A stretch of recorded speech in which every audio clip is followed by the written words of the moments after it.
Hello students, board exam की तैयारी आपकी बहुत अच्छे से चल रही होगी। बहुत सारे स्टूडेंट्स का कमेंट्स आ रहा है कि सर जी पढ़ाई करते समय ज्यादा टाइम तक हम नहीं पढ़ पा रहे, जितना सोच पा रहे हैं उतना हम नहीं पढ़ पा रहे हैं, तो क्या करें, कैसे करें कि जो हम पढ़ ले। तो आज हमारे साथ एक भैया हैं, वो आपको बताएंगे बैलेंस डाइट, आपको डाइट कैसे लेनी है, एग्जाम टाइम में क्या क्या खाना है, किस टाइम खाना है। इन सब चीजों को अगर आप ध्यान रखेंगे तो आपका जो ये आप एनर्जी कम हो जाती है ना, ये आप बिल्कुल बूस्ट रहोगे और एग्जाम में अच्छा कर पाओगे। पता चल रहा है कि आप साल भर बहुत अच्छी तैयारी करे हो और एग्जाम के टाइम कुछ ऐसा खा रहे हो जिससे आपको उतना एनर्जी नहीं मिल रही है जितना आप सोच रहे हो। प्रॉब्लम यही है कि आप क्या सोच रहे हो कि हम 6 से 7 घंटे पढ़ लेंगे, लेकिन नहीं पढ़ पा रहे हो, आपकी बॉडी उतना एनर्जी नहीं उत्पन्न कर पा रही है। तो उसके लिए भैया हैं, अब भैया आएंगे और आपको बताएंगे कि कौन कौन सा डाइट आपको।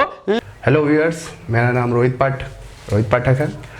मैं आज आपको बताने वाला हूं कि एग्ज़ाम से पहले क्या खाया जाए जिसके आपने जो पढ़ा है, आप जो सोचते हो लिखने के लिए, वो आपका माइंड प्रॉपर तरीके से काम करे। कैसे काम करे, ये आपने जितनी मेहनत की है उसका फल आपको कैसे मिले, ये पूरा आपका डाइट होता है। क्या आप खाते हो उस टाइम वही आपको डिसाइड करता है कि आप एग्जाम में कैसा परफॉर्मेंस कर सकते हो, आपने जितनी मेहनत की है उसका पूरा रिजल्ट दे पाते हो कि नहीं। पहली बात तो कुछ बच्चे होते हैं वो एक्स्ट्रा मेहनत करने वाले होते हैं, कहते हैं मैंने रात भर पढ़ाई की है, सुबह जाके मैं एग्जाम दे दूंगा, कोई तकलीफ नहीं होगी। नहीं बेटा, आपको 1 महीना एग्जाम देना है। 1 महीने में अगर आपने 7 दिन की भी नींद अगर आपने छोड़ी तो आपके साथ क्या होगा आपको नहीं पता। आप अभी परफॉर्म कर लोगे, बाद में जब आप 12th में जाओगे या दूसरा एग्जाम दोगे तो उसमें आपको दिक्कत होगी। तो आप क्या खाओ, कैसे खाओ, आपकी नींद पूरी कंप्लीट हो और आप जितना पढ़ा है आपका प्रॉपर आपको रिजल्ट मिले। पहली चीज तो आपको याद रखनी है कि आप खाना जरूर खाएं, स्किप मत करें। ब्रेकफास्ट है, पहली चीज तो ब्रेकफास्ट जरूर लें।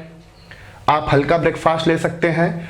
आपके घर में हम वो वाला एग्जाम्पल नहीं देंगे आपको कि आप ओट्स खाइए फलाना। मालूम है हम लोग इंडियन हैं, नॉर्मल घर से बिलोंग करते हैं, सभी लोग ये डाइट नहीं फॉलो कर पाएंगे। 1 दिन 2 दिन, एग्जाम 1 महीना चलना है, तो आप नॉर्मल 2 रोटी लीजिए, आलू की सब्जी या फिर दाल लीजिए। छौंकी दाल नहीं होनी चाहिए, जैसे फ्राई करते हैं, फ्राई करने में मुझे भी बहुत पसंद है, लेकिन फ्राई दाल ना खाएं, बिल्कुल नॉर्मल दाल खाएं जिससे आपको गैस कम बने, जिससे आपको तकलीफ ना हो। ठीक है, आप 1 कप दूध पी सकते हैं उसके साथ, लेकिन गर्म दूध ना पीजिएगा, हल्का सा ठंडा हो जाए, ये नहीं कि खौलता हुआ दूध चाय के तरीके आप सिप सिप करके पी रहे हैं, तो ऐसा मत करिएगा। दूसरी चीज, जिन बच्चों को चाय पीने की आदत है, सोचते हैं कि चाय पीने से नींद कम आती है, हाँ ये सच है कि चाय पीने से या कॉफी पीने से नींद कम आती है, ये बहुत अच्छी बात है, लेकिन उससे चीनी हटा दीजिए, शुगर को आप हटा दीजिए। आपका जो 10% काम कर रहा है चाय कॉफी, वो आपका पूरा 100% आपके लिए काम करेगा, आपको और अच्छी परफॉर्मेंस करने के लिए मिलेगा। और सेकंड टाइम होता है आपका लंच। ब्रेकफास्ट आपने किया, उसके बाद आप सीधा आप आते हैं लंच पे।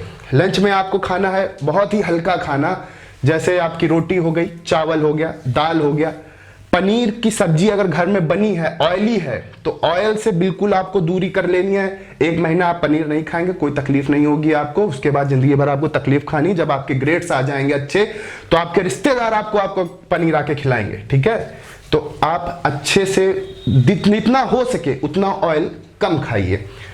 तीसरी चीज आपकी हुई, उसके बाद आपको शाम के टाइम कुछ हल्का खाना है, बिस्कुट खाइए आप चाय के साथ। जिनको दूध पीने की आदत है वो दूध ले लें बिना चीनी के। चीनी आपको बिल्कुल अवॉइड कर देनी है।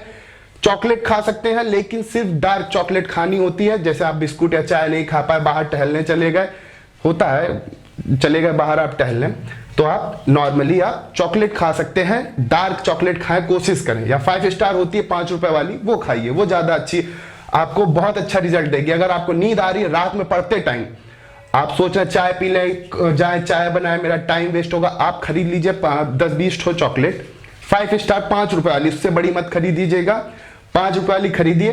रात में जैसे ही नींद आए 1 चॉकलेट खाइए, 1.5 घंटा आपको पूरी फुल एनर्जी मिल जाएगी 1 चॉकलेट में। ये नहीं जबरदस्ती आपने 20 खरीदे तो रात भर में 20 खत्म कर दें, ऐसा मत करिएगा। 1 चॉकलेट खाइए, आपकी पूरी एनर्जी आ जाए। शाम के टाइम आपने स्नैक्स ले लिया, उसके बाद फिर आप एनर्जेटिक फील करने लगेंगे, फिर आप अपनी पढ़ाई करिए। ठीक है, शाम टाइम जितना कम हो सके कम से कम खाना खाइए, आपको नींद कम आएगी, आपकी एनर्जी जो आपने सुबह से जितना भी खाया है उतनी आपकी पूरी एनर्जी आपको रहेगी। रात में मैंने आपको बता दिया है कि सबसे अच्छा है आप खरीद लीजिए चॉकलेट, चाय, कॉफी ना पीजिए। और हाँ, एग्जाम से पहले और जितना आपने खाया है पानी खूब अच्छे से पीजिए, जितना हो सके पानी आप खूब अच्छे से पीजिए एग्जाम देने से पहले। ये नहीं कि आपने 1.5 लीटर पानी पी लिया, बाथरूम उठ के जा रहे हो, ये मत करिएगा। इतना पानी पीजिए कि आपको प्यास ना लगे, इतना इससे मतलब आपको प्यास ना लगनी चाहिए, क्योंकि अगर प्यास लगी तो इसका मतलब आपकी बॉडी डिहाइड्रेट होना शुरू हो चुकी है, लिटिल बिट आपकी बॉडी डिहाइड्रेट हो चुकी है। इसलिए पानी की मात्रा भरपूर रखिए। ये नहीं कि सर ने बताया है कि पानी खींच के पीना, एग्जाम से पहले आपने 1.5 लीटर पानी पी लिया, अब आप बाथरूम जा रहे हैं बार बार एग्जाम हॉल में। नहीं, नॉर्मली 1 गिलास पी के, 1 गिलास मैक्सिमम 250 ml का होता है 1 गिलास नॉर्मल, वो आप पी के एग्जाम हॉल में जाइए, आपको टॉयलेट भी नहीं लगेगी। प्रॉपर तरीके से आपका माइंड बिल्कुल कंसंट्रेट होकर जितना भी पेपर में आया सारी चीजें आपको अच्छे से याद आएंगी अगर आपने पढ़ी होगी तो। ठीक है, बाकी आपके लिए, आपके आने वाले एग्जाम के लिए आपको बेस्ट ऑफ लक। सब लोग अच्छे से एग्जाम दीजिएगा।